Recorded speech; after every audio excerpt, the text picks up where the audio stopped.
छोटा सा कजरी बारे में अच्छा लगेगा शेयर करना कमेंट। हे हो कपियन जान के बारे लाला नाना, हे हो कपियन जान के बारे लाला नाना, हे हो कपियन जान के बारे लाला नाना।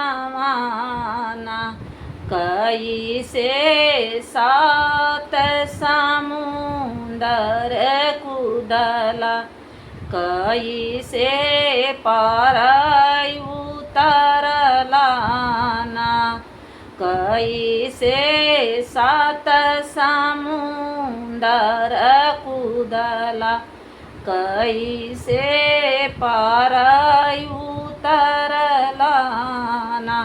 हे हो कपियन जान के बारे लाला नाना, हे हो कपियन जान के बारे लाला नाना।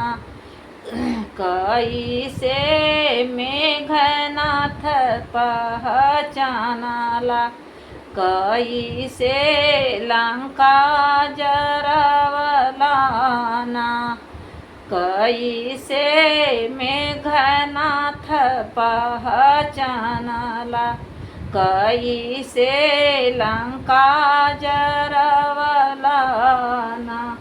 हे हो कपियन जान के बारे लाला नाना, हे हो कपियन जान के बारे लाला नाना।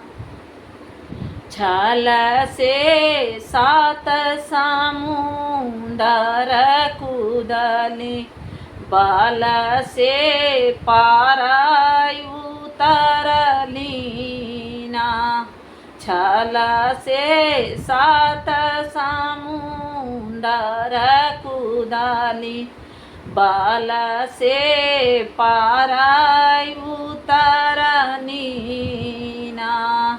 हे हो कपियन जान के बारे लाला नाना, हे हो कपियन जान के बारे लाला नाना।